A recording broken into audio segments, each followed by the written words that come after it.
फजली क्या? Real estate, hospitality, jewellery और संगीत के कारोबार का सबसे विश्वसनीय नाम GTM ग्रुप। सभी बड़े शहरों में टाउनशिप, कमर्शियल स्पेस और ग्रुप हाउसिंग का निर्माण करने वाला जाना पहचाना नाम जल्द ही पंजाब और झारखंड में करने जा रहा है अपना विस्तार।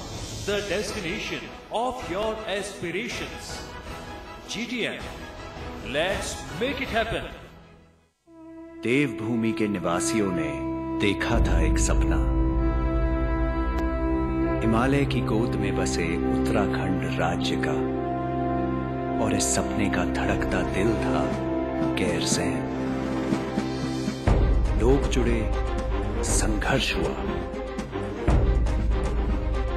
मुजफ्फरनगर तिराहे पे लहू की नदियां बह गईं।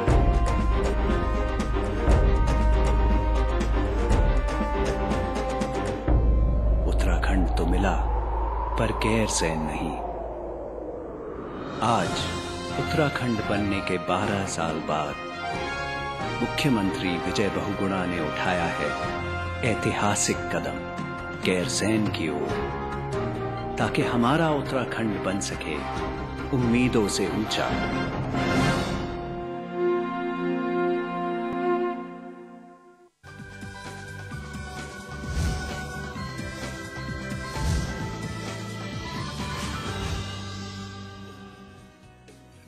स्वागत है ब्रेक के बाद हमारी खास पेशकश प्रॉपर्टी एक्सपर्ट में। हमारे साथ लगातार बने हुए हैं हमारे खास मेहमान शरद बंसल जी।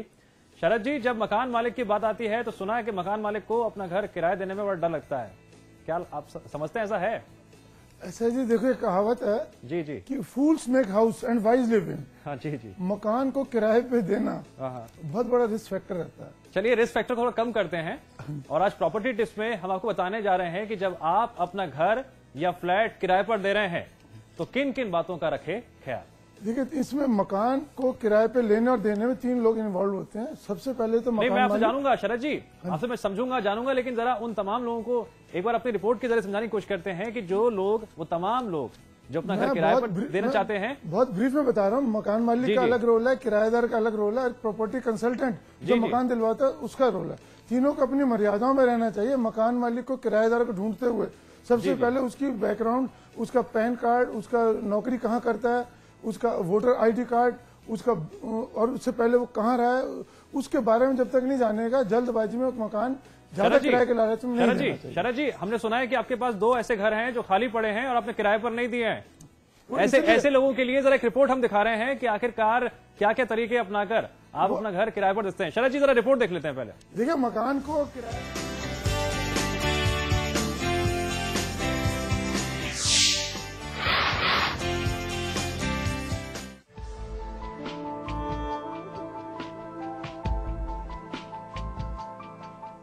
एक घर हो अपना, इस उम्मीद से खरीदे गए घर में आप रह रहे हैं हंसी खुशी, लेकिन उसके बाद भी आप प्रॉपर्टी में इन्वेस्ट करते हैं तो फिर ख्याल आता है घर को किराए पर दिया जाए, या फिर आप जिस घर में रह रहे हैं उसका एक हिस्सा किराए पर देने का प्लान है। यानी अगर आप आमदनी का जरिया बनाकर अपनी प्रॉपर्टी किराए पर देने का विचार बना रहे हैं तो कुछ बातों का ख्याल रखना आपके लिए बेहद जरूरी हो जाता है। जब किराएदार और मकान मालिक का रिश्ता बनता है तो कई पहलुओं को नजरअंदाज कर कई मुश्किलें सामने आ सकती हैं, जिनसे निकलते निकलते कौन सी आफत में आप फंस जाएं पता ही नहीं चलता। कानून की नजर में पोजीशन की अहमियत सबसे ज्यादा है, इसलिए हमेशा याद रखिए कि जब आप प्रॉपर्टी किराए पर देते हैं तो किराएदार के हाथ ज्यादा मजबूत हो जाते हैं। लीज एग्रीमेंट बनाने से पहले मकान मालिक के तौर पर घर की सिक्योरिटी और अधिकारों को लेकर आपका निश्चिंत होना जरूरी है। ये तय कर लीजिए कि रेंट पर प्रॉपर्टी देने के बाद उसके रखरखाव की जिम्मेदारी आप या किराएदार में से किसकी होगी, क्योंकि रोजमर्रा के इस्तेमाल से मकान को थोड़ा बहुत तो नुकसान होना तय है और मेंटेनेंस पर खर्चा होना भी। लिफ्ट, जनरेटर सेट, इलेक्ट्रिकल या रेजिडेंशियल प्रॉपर्टी के लिए दूसरी बुनियादी जरूरतों के सालाना मेंटेनेंस कॉन्ट्रैक्ट किसकी जिम्मेदारी है, ये पहले से ही तय हो तो बेहतर है। इसके अलावा ये ख्याल रखिए कि प्रॉपर्टी में किसी भी बड़े नुकसान को दुरुस्त करने की जिम्मेदारी आपके कंधों पर आएगी। अगर आप चाहते हैं कि रेजिडेंशियल प्रॉपर्टी को कमर्शियली इस्तेमाल में ना लाया जाए तो इसका जिक्र कॉन्ट्रैक्ट में कर दें। जहां तक संभव हो किराएदार का बैकग्राउंड जांच लीजिए। इसका सबसे आसान तरीका है उस कंपनी के जरिए चेक करना जहां आपका किराएदार काम करता हो। अगर किराएदार का अपना काम है तो उसके कारोबारी क्षेत्र में जाकर ये पता किया जा सकता है। कुल मिलाकर आपको ये गारंटी मिलनी चाहिए कि किराएदार ईमानदार आदमी है। इसके बाद ही आप अपनी प्रॉपर्टी उसे दे सकते हैं। लीज खत्म हो जाने पर प्रॉपर्टी आपको कमोबेश उसी हालत में लौटाई जानी चाहिए जिस स्थिति में वह लीज लिखे जाने के वक्त थी। अगर मरम्मत पर कुछ पैसा खर्च किए जाने की जरूरत है तो लीज कॉन्ट्रैक्ट में साफ कर दीजिए कि वह खर्च कौन करेगा। ऐसे में इन बातों का ख्याल रखते हुए आपको और आपके किराएदार के बीच ना कोई टेंशन पैदा होगी, ना ही कोई खिटपिट होगी। आप भी खुश और किराएदार भी।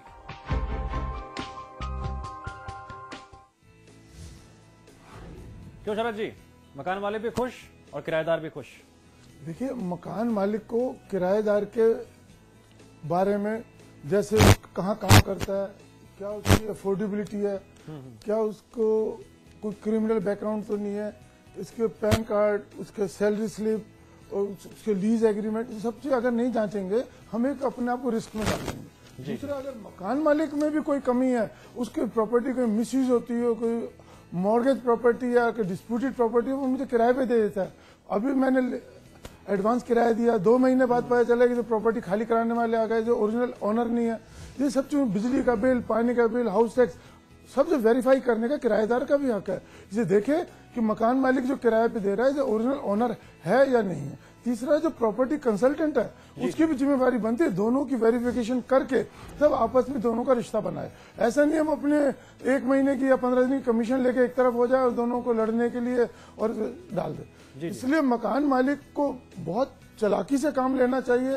हर चीज को जहां वो नौकरी, जैसे अपने क्लिपिंग में भी दिखाया, उस दफ्तर में जाके या उसके कार्य क्षेत्र में जाके उसको वेरीफाई करे कि इसकी रेपुटेशन कैसी है। जल्दबाजी में या ज्यादा किराए के लालच में किसी को मकान किराए पे नहीं देना चाहिए। शरद जी, आप खुद मकान मालिक है तो आपने कहा कि मकान मालिक को थोड़ी चालाकी दिखानी चाहिए, किराएदार को थोड़ा बच के भी रहना चाहिए। और तमाम जो बातें हैं जो आपने बताई और हमारी जो रिपोर्ट के जरिए समझाई गई हैं, उम्मीद करते हैं कि तमाम मकान मालिक उस पर गौर फरमाएंगे और आने वाले दिनों में जब भी अपना घर रेंट पे देते हैं तो सावधानी बरतेंगे। शरद बंसल जी, आप स्टूडियो में आए, आपने दर्शकों को इतनी अहम जानकारी दी। एज ए प्रॉपर्टी एक्सपर्ट आपका बहुत बहुत शुक्रिया। और फिलहाल हमारी इस खास पेशकश में इतना ही, लेकिन समाचार प्लस पर खबरों का सिलसिला लगातार जारी है।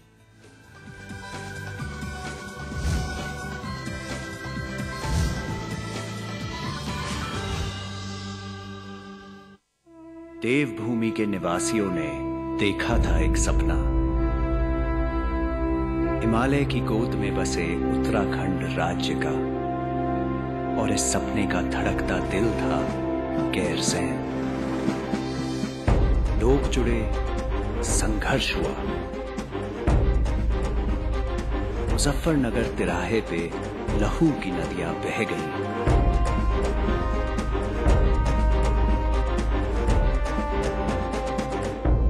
उत्तराखंड तो मिला पर गैरसैंण नहीं।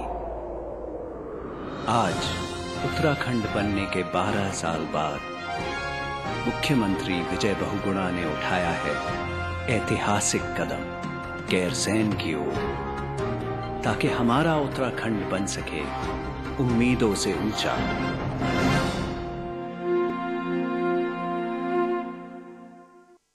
मैं चाहूंगा कि जब जब भी मेरा जन्म हो, वृंदावन की इसी पावन भूमि में हो। A unique project with world-class facilities just for you and your loved ones. Nalanda laser Sanskar city At Vrindavan. Real estate, hospitality, jewellery और संगीत के कारोबार का सबसे विश्वसनीय नाम GTM ग्रुप। सभी बड़े शहरों में टाउनशिप, कमर्शियल स्पेस और ग्रुप हाउसिंग का निर्माण करने वाला जाना पहचाना नाम। जल्द ही पंजाब और झारखंड में करने जा रहा है अपना विस्तार। The destination of your aspirations, GTM, let's make it happen. आज ली क्या? इंटरेस्टिंगली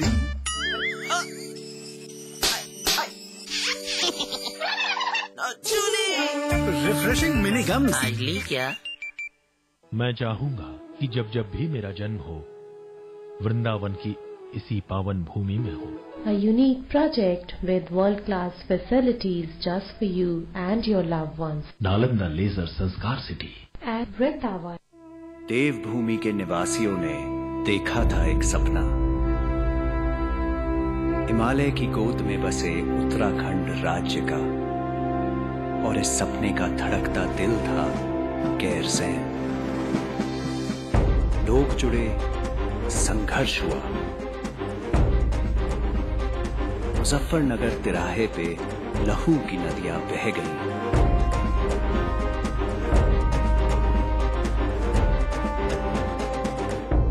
उत्तराखंड तो मिला, पर गैरसैंण नहीं।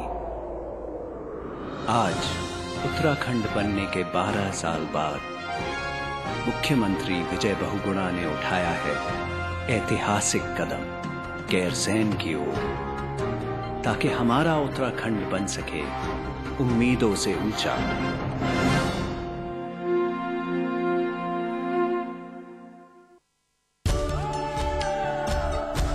इसमें टेस्ट है, तंबाकू नहीं। आप भी आजमाइए रजनीगंधा। रजनीगंधा।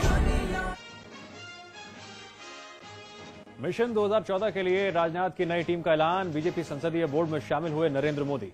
अमित शाह को महासचिव बनाने पर उठे सवाल।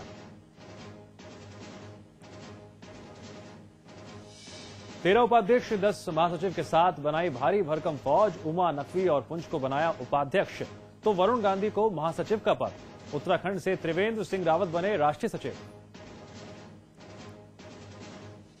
राजनाथ की टीम में जसवंत सिंह, यशवंत सिन्हा और शत्रुघ्न सिन्हा समेत कई बड़े नेताओं की अनदेखी। विजय कटियार, कलराज मिश्र और हेमा मालिनी का कटा पत्ता।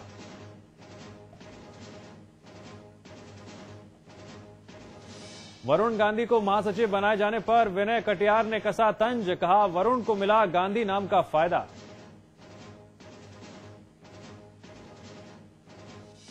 शिवपाल यादव भी कूदे बेनी और सपा की जुबानी जंग में। बेनी को बताया मानसिक रोगी, अफीम की तस्करी का भी लगाया आरोप। प्रतापगढ़ में सीबीआई ने शहीद डीएसपी जियाउल हक के आवास की ली तलाशी। शहीद की पत्नी परवीन भी रही मौजूद। शहीद डीएसपी के नोटपैड और डायरी को सीबीआई ने लिया कब्जे में। फतेहपुर के इटैली गांव में थाना प्रभारी के आतंक से खौफजदा गांव वालों ने कप्तान से लगाई सुरक्षा की गुहार। कोटेदार की शिकायत करने पर थाना प्रभारी ने गांव में मचाया आतंक। एक शिकायतकर्ता की हार्ट अटैक से मौत। बदायूं में बदमाशों ने घर में घुसकर महिला के साथ किया रेप। घर में रखे जेवरात और नकदी भी लूट ले गए बदमाश। गोरखपुर में कैंट पुलिस की कार्रवाई से नाराज महिलाओं का डीएम ऑफिस पर हंगामा। पुलिस ने किया लाठी चार्ज। बाइक चोरी के इल्जाम में पुलिस ने नाबालिग को भेजा है जेल।